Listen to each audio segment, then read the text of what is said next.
because we had this chit chat one day, very short, and then this sutta about listening to the Dhamma came up. And I thought I can read it to everyone this morning. So it's very short, and the Buddha says there are these 5 rewards in listening to the Dhamma. Which 5? And the first one is one hears what one has not heard before. One clarifies what one has heard before. One gets rid of doubt, and one's views are made straight. And also one's mind grows serene. These are the 5 rewards in listening to the Dhamma. Yeah, so we hear what one has not heard before. And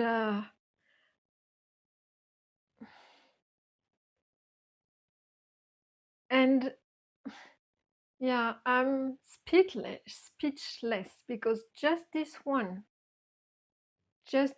sentence, that the Dhamma, for those who do not know or who are very new to this kind of teachings, yes, this is really a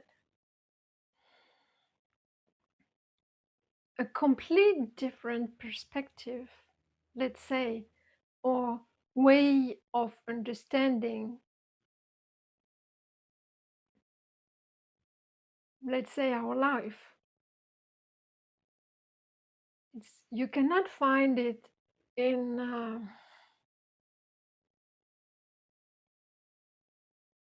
even philosophy, in science, in books, in novels, or anywhere else.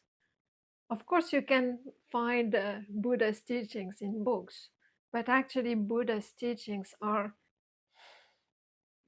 in order to really integrate them, you have to practice them. And you see for yourself something that you've never seen before, that nobody told you about. Right? You've been raised by maybe your parents were not Buddhist. By school, you had lots of knowledge. Some of us went to university. And yet, yes, indeed, this, before I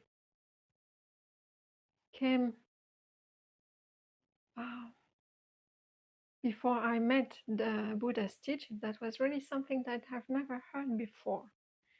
Yes. And again.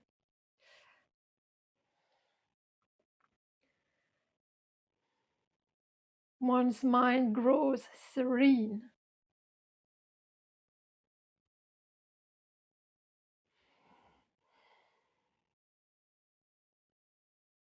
Because of listening to the Dhamma. Is that true for you? Sometimes even when the mind is might be agitated, or you have no clue how to get out of your mental patterns. Sometimes you just listen to the Dhamma talk from a great monk teacher that you respect very much. And yes, the mind grows serene. Yes.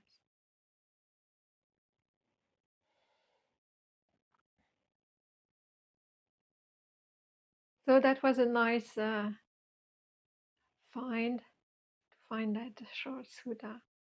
It's easy to remember also. When there is when we want to do something else, then you come on Sunday morning and to me to listen to the Dhamma. We can remind us those 5 points. Yeah, okay. Let's go, let's sit together. And I would say that um, we do not try to force into anybody another kind of knowledge. It's just discovering what's there somehow.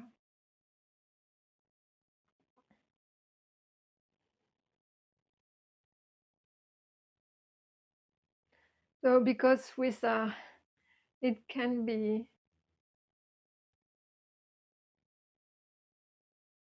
it's possible to, if you really like read the books, the Pali Canon, all the suttas, you can also find some books that actually sum up the Buddha's teachings. There are many, many lists, and there are also the different books, like the books of the sixes, for example, that are suttas where there are uh, the enunciation of 6 items, bullets of different sorts.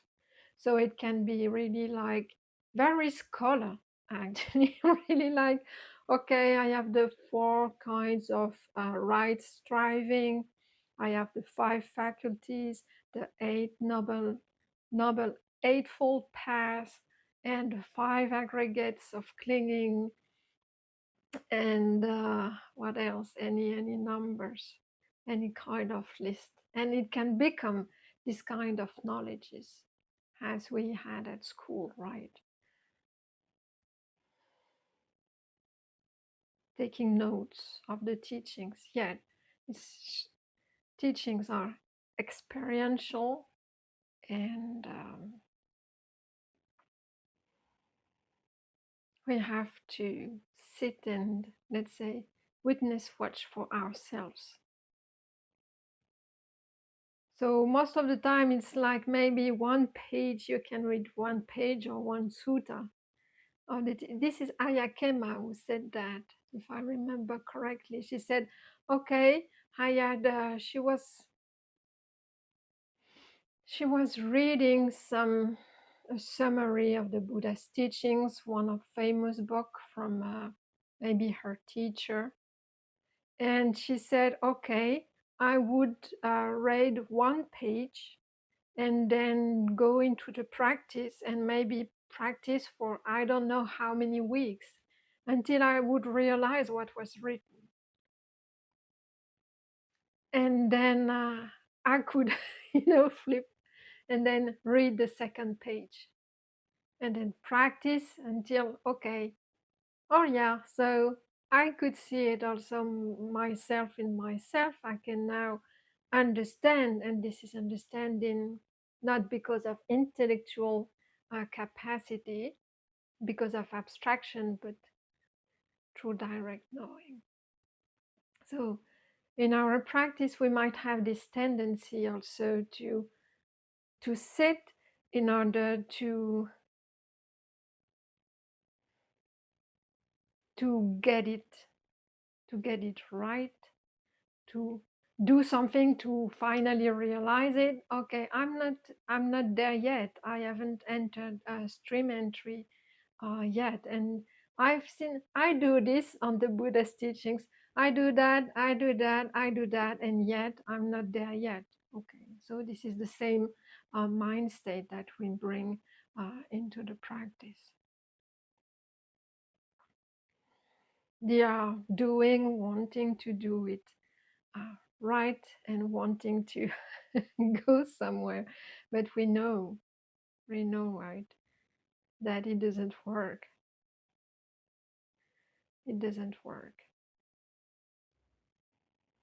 because we cannot use the same kind of mental qualities or the same kind of mindset that we've been using for decades and decades. I want to be good at meditation. I'm talking about that because it's really easy to go back uh, into that kind of mode especially for people who are used to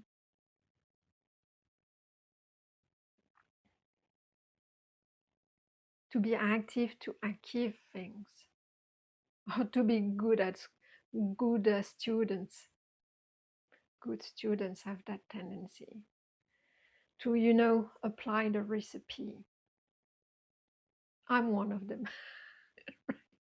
I'm one of them. Okay.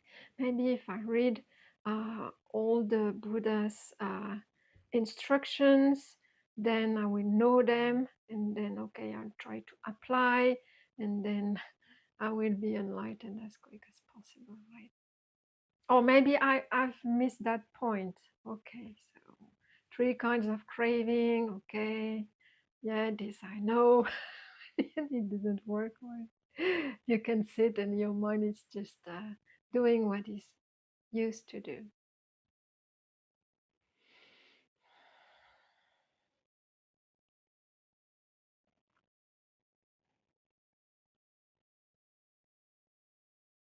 This is just our past karma, well, our habitual tendencies that actually come up in meditation. When you start to sit, we have just these habits to keep doing what we are used to do in daily life.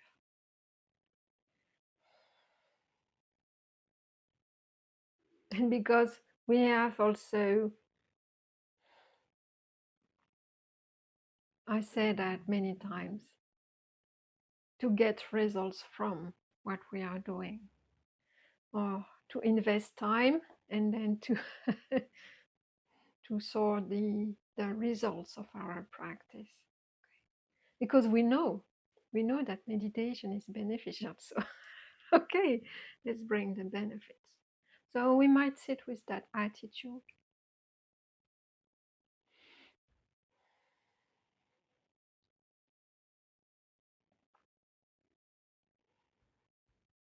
And even like when we sit every Sunday, or when we sit every morning, the routines that we can set up for ourselves. So I have 1 hour for meditation. Let's do the work. Let's do the work in 1 hour. That's fresh, because I just have 1 hour, and then it's daily life, another kind of routines. And therefore, I just have this lot of time dedicated to the practice. So let's get it right.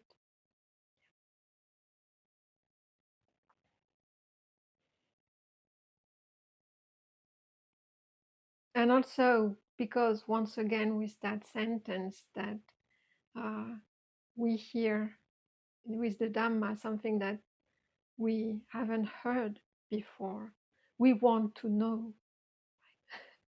We want to know. We want to know what's pointed at us. It's very subtle and hard to see, as the Buddha said.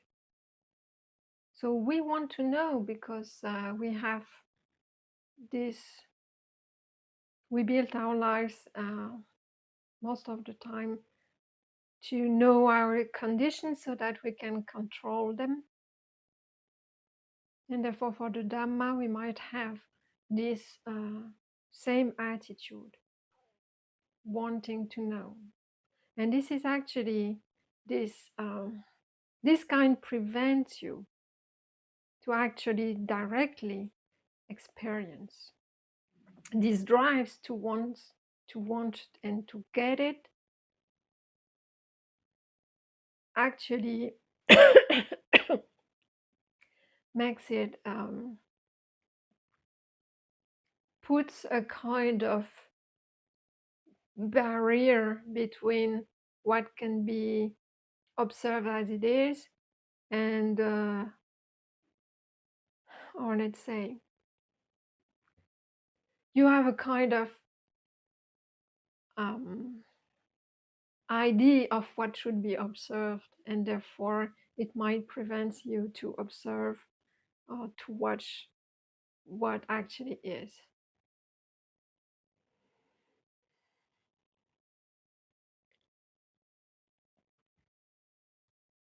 So we want to know, and when we do not know, we might be frustrated.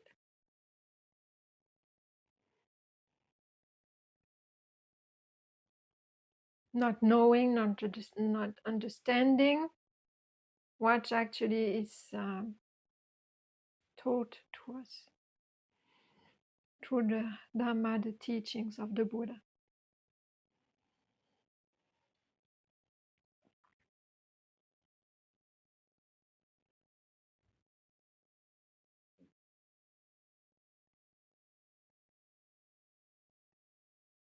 And we might have the tendency to actually always go to something that we understand intellectually, some known territory. Or we might look over and over at different books and suttas and teachers who are able to explain correctly so that the mind can actually understand it intellectually.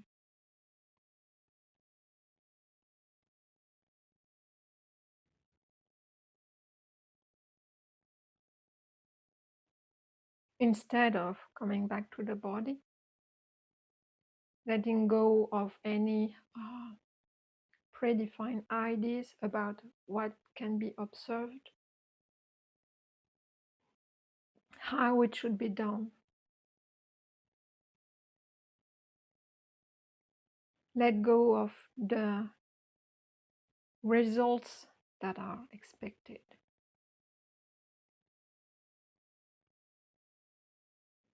The more you think you know, or the more you want to know, the less you have access to the deep layers of understanding. So it's kind of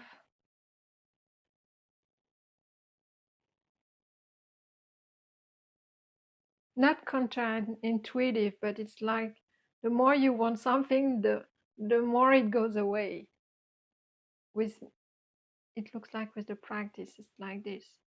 Like when you can have strong resolve to be concentrated, to get concentration good.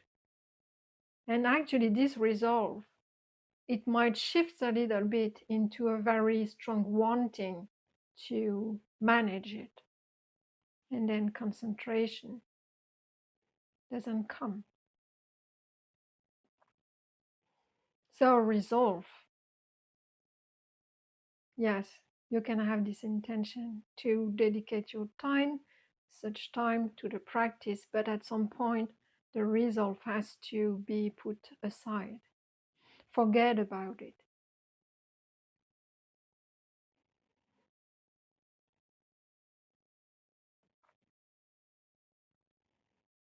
Because the mind just wants to move forward all the time. Get this, this, this. With the Dhamma, it's the same.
That you're not going anywhere, actually.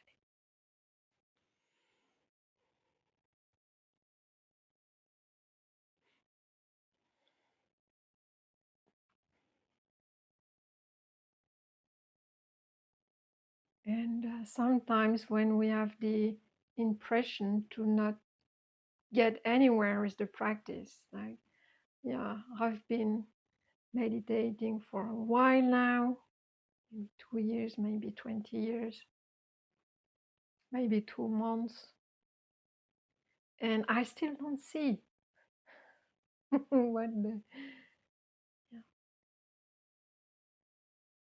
I'm still not wise.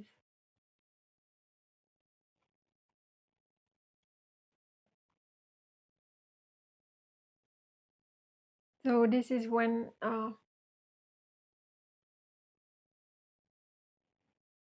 or sometimes the mind thinks that it knows already. I know already the body. I know already the breath. Now I would like to get something more interesting, right? Than the breath itself. So this is when awareness, mindfulness of the mind states should actually reveal those kind of tendency regarding the practice. See, when you are stuck, it's maybe it's not the practice itself. It's just this kind of attitude, and sometimes it's beneficial to bring um, curiosity again, and just to say, I think I know, but maybe I don't know. So in our society, somehow we value knowledge. You know, now I get it. Now I can apply it. Now I can teach it. Now I can say to that person to do it this way, this way. This is skill. Skill is valuable, right? But I would say sometimes we have to invite another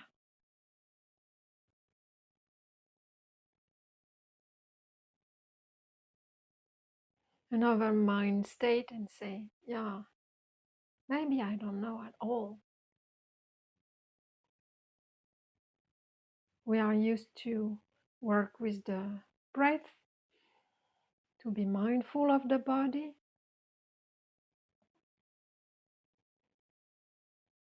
And sometimes we have to invite curiosity again.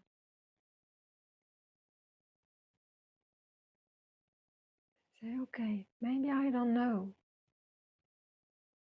Maybe yesterday I discovered something, today will be different. So invite some freshness, curiosity. Say, okay, all my knowledge about the Dhamma, about that body, about that breath, it's like resolved. You take it, you put it aside and say, what's here today? What's here now?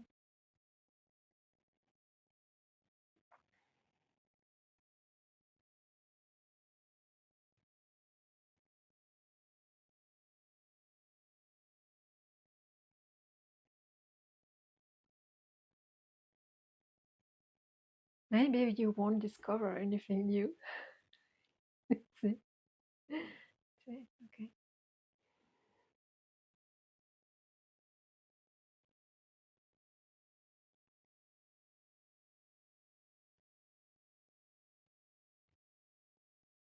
So let's tune to the body.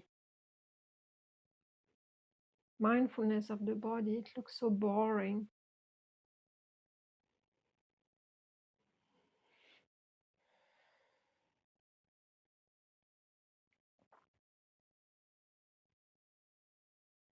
But when you tune into the body, you realize that the body doesn't have intention by itself.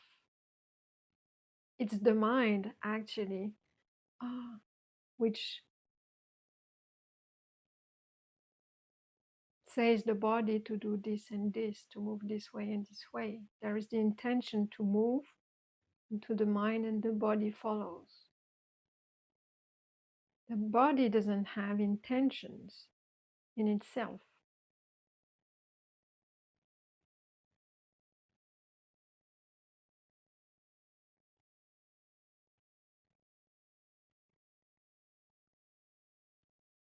And this is why also we use it.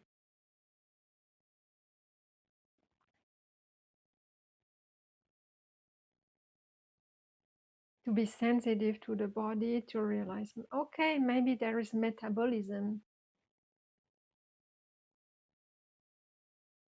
movements of liquids inside, of gases inside.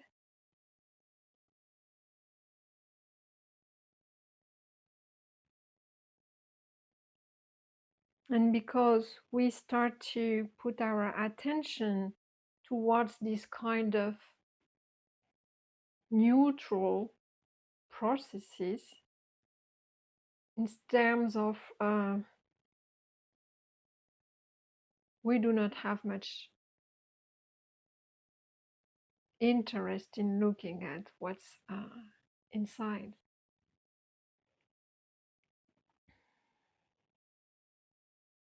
But because of that, then the minds can shift its attention away from preoccupations. And when preoccupations, just when they pop up again, then they become very like as if they were written on a big screen.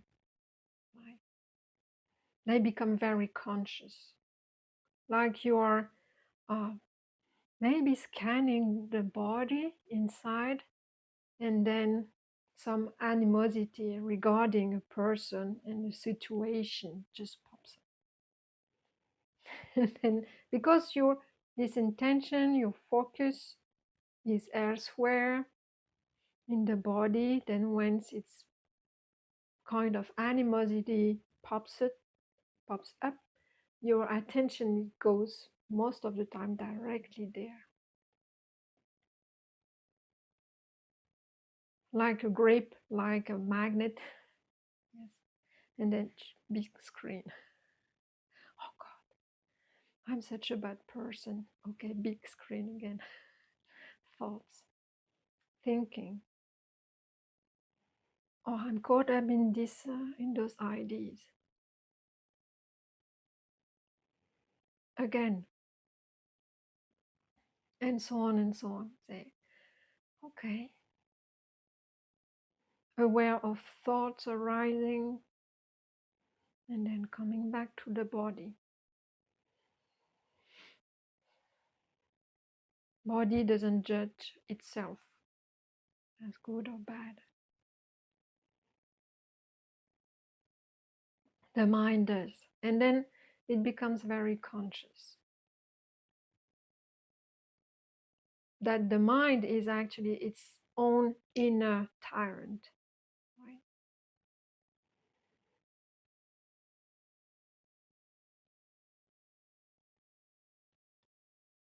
In the body, hips are hips, belly is belly. There is not even notion of belly or anything. Everything is interconnected. You cannot really put them apart.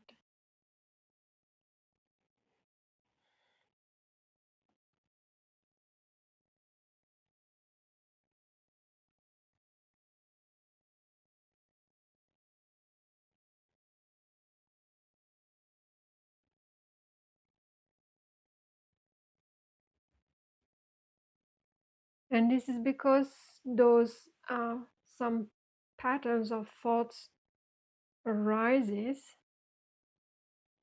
So if we are able to catch our attention before we start the mind proliferation around those what seems to be important topics, right, over our head.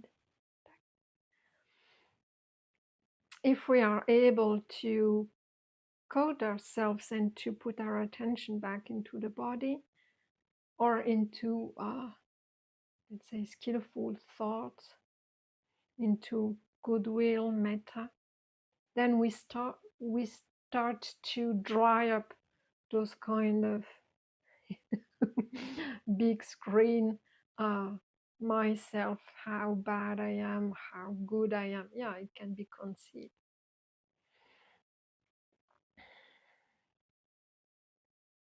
But those kind of, when we replay the scenes of events with people, then we start actually to justify our behavior in our mind. So we are just dreaming, right? But it seems so real also how we are outraged about how other people behave.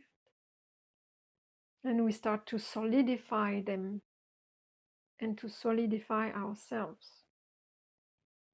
And we are caught away, like it's all happening in our mind, but we have these images, these impressions, this perception about other people, and it becomes very real to us.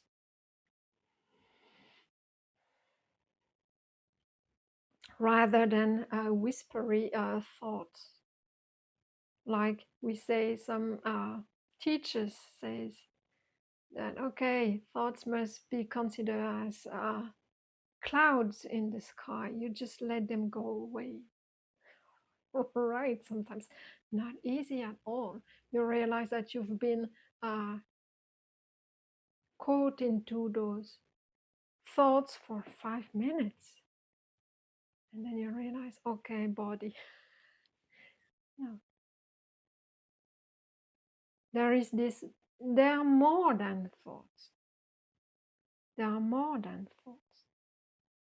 We call them thoughts, but in the Buddha's teachings, we more use the term fabrication, concoction, elaboration. They have a kind of binding effect, meaning it's I don't know, they bind past events with the present and some kind of goals also for the future. Next time I met that person, I won't I won't let him do that to me. And there is this strong sense of self, of story, the narrative. So they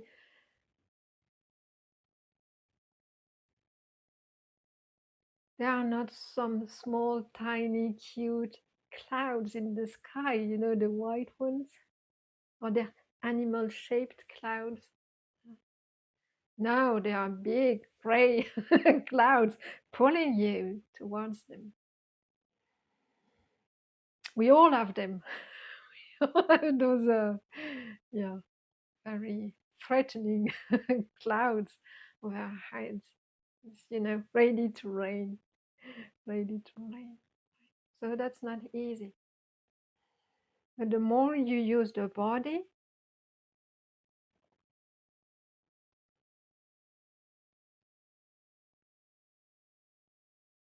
the less attractive they become. Yeah, that when you realize the process, why am I always going to this same story over again? It happened 10 years ago, 1 week ago, and yet the mind just replays it like on a big. And the more actually, when you are very concentrated in meditation, it can become very clear in your mind, like another screen where you play again the scene. All right, so once they become there,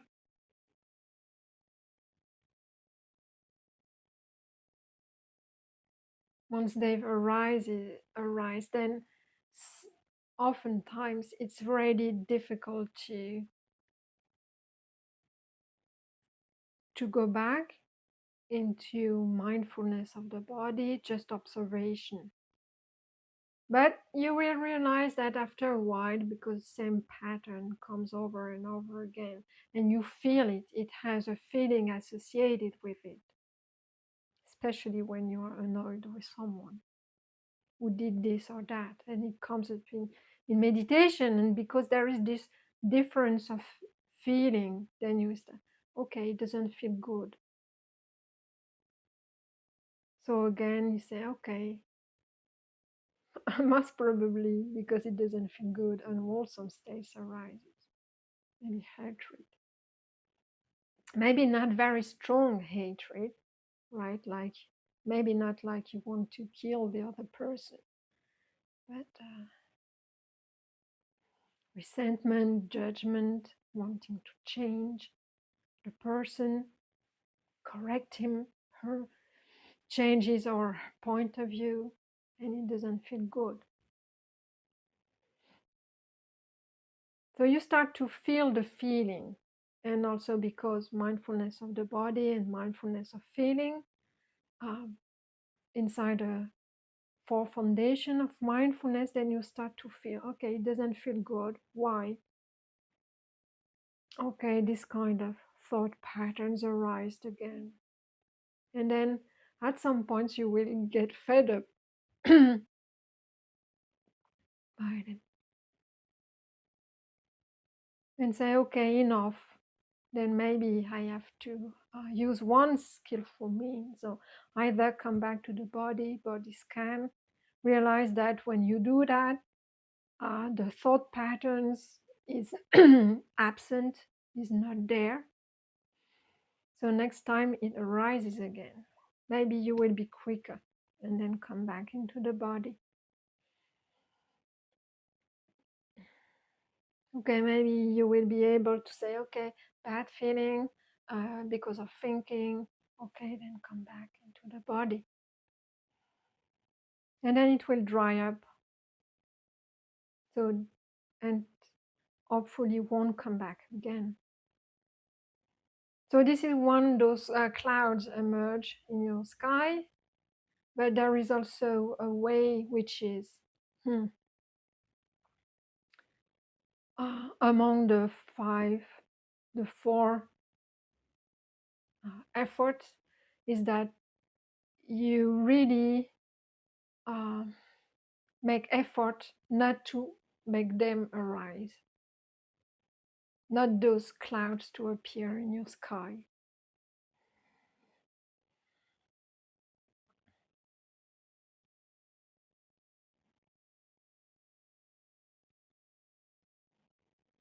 And what I observe is that they arise when your mindfulness is not is not that, let's say, not that strong and not that sharp,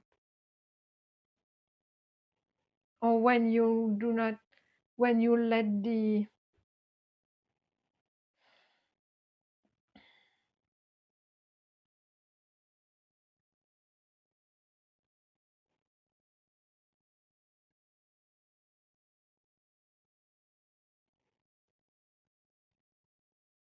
or also because before sitting you've indulged into activities that you knew would somehow wouldn't allow you to concentrate easily, just by habit. You're used to do that, you like it, the feeling of it, and then you keep doing it, but then there is a consequence in the meditation. So you have also to realize that it's not only when the clouds have arisen in the sky you let them pass away. There is also this right effort, which is not to let the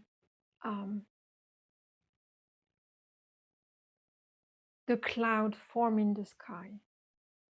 And then you have to pay attention on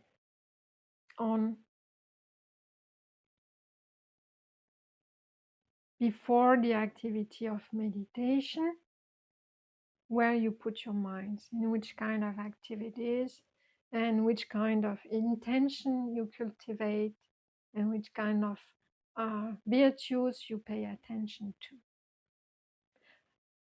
In my own practice, it has been a key point, actually. And when I realized it, I say, okay, there is also this effort to not make those unwholesome mind states to arise. Because I, hmm,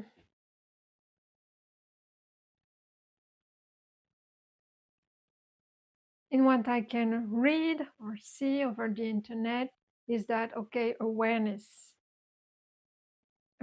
of your mind state. Okay, there is anger. Awareness of anger is different than feeling anger itself, and kind of being angry or being aware of anger is different. But there is also not letting anger come out. There is this effort.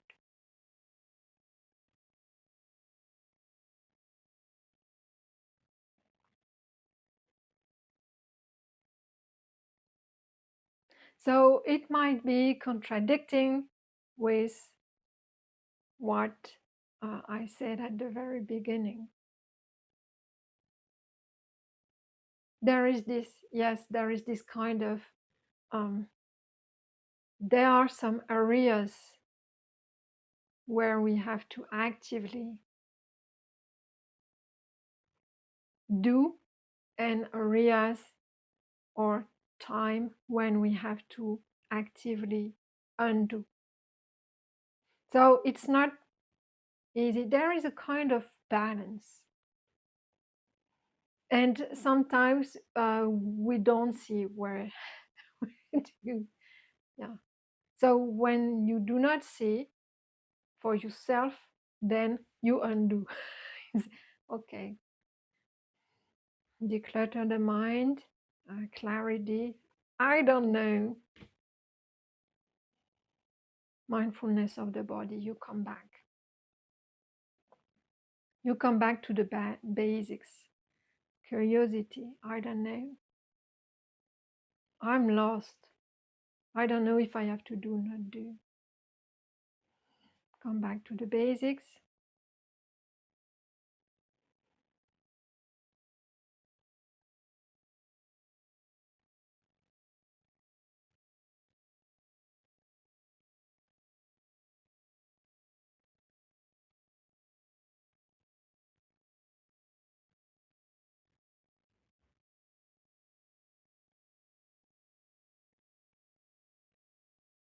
But then maybe if in your practice, if that by undoing stillness and calmness doesn't come, then maybe it comes from, then look at the four right efforts. Okay? And when also when an wholesome state has been as a reason, then you have to maintain it. This is the effort of maintaining wholesome states. So see in your daily life where you do not maintain those wholesome states, and what you could do to not make unwholesome state arise. What do you consume in your daily life? Where do you put your attention that actually, when you do this, then you realize that afterwards, when you sit or afterwards, your mind just keeps spinning or it doesn't feel good. Sometimes very difficult to stop those tendencies, those habits.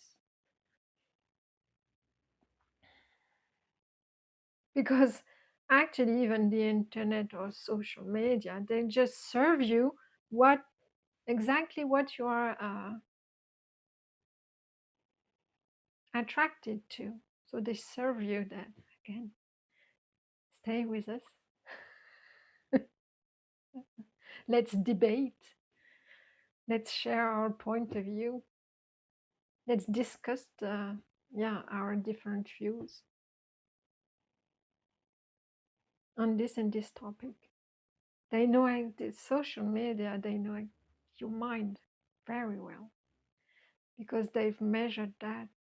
Where your attention go, how many seconds you've spent reading that post, for example, on that topic. So they know it's recorded and then they serve you it again and again and again. Stay with us. So you have to be aware of that and say, at some point, say, okay, now I discard this kind of activity.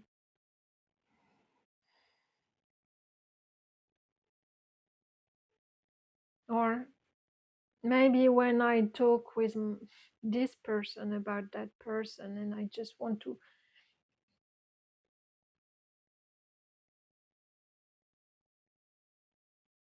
give my opinion or tell my stories, give my point of view around that. Maybe when I do that, then afterwards I do not feel quite well. So I won't make that phone call to talk about this topic because it will pop up again and again and again. Say, okay, either let it go or just invite goodwill towards yourself.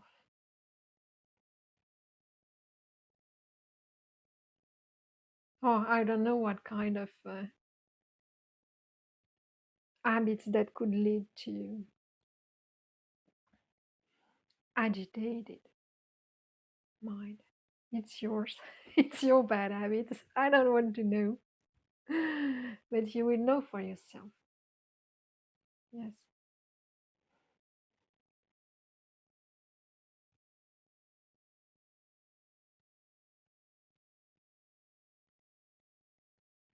And even we have also maybe the tendency to go or read for people we do not like.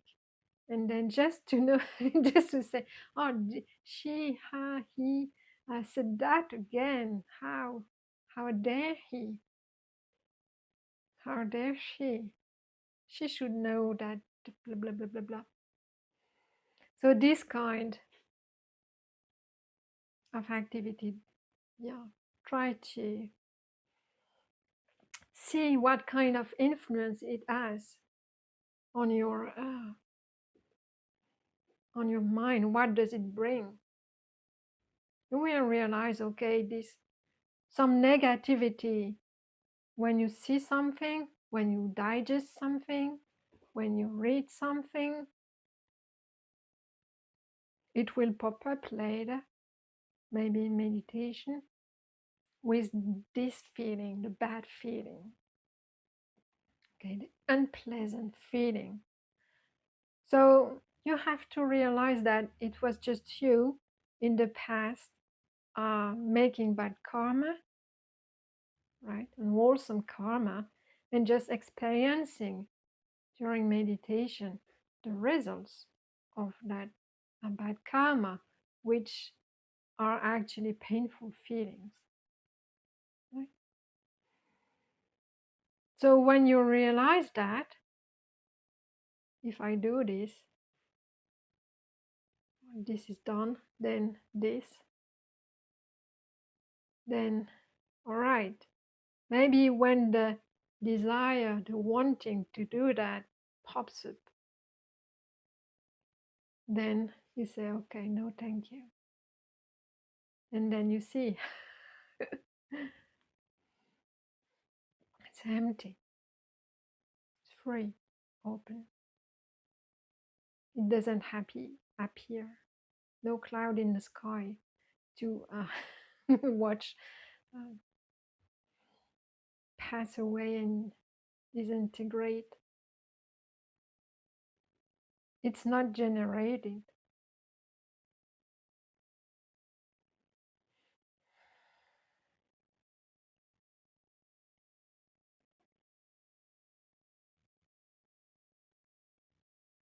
And there are some suttas in the Pali Canon where I have to look up at that, when there is just this kind of uh, sentences said by the Buddha: when there is this, then this. When this isn't, then that isn't. Right?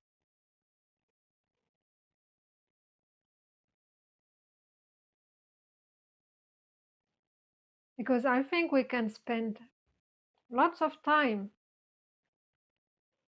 just observing the clouds in the sky.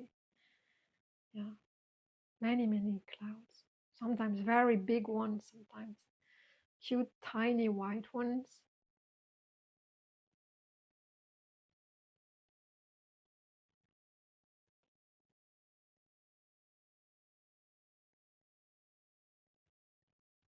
But it's also possible to have this open blue empty sky.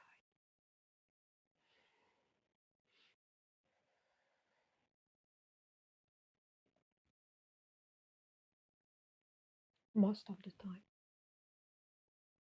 All right, that was today's teaching. Thank you for your attention.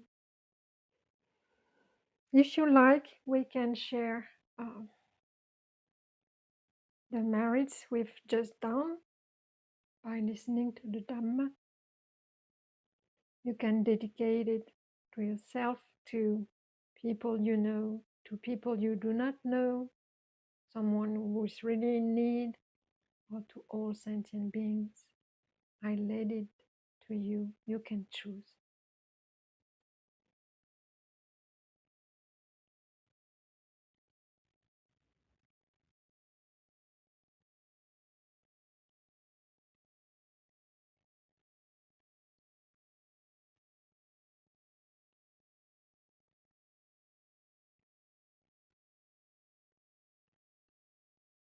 Thank you.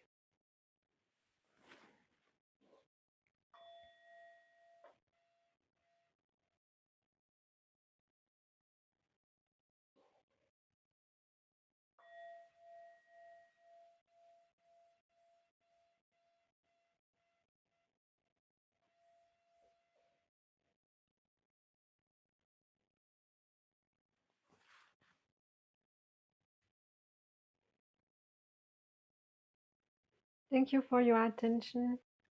If you have any questions, you can ask. If you need to go, please do so as you wish.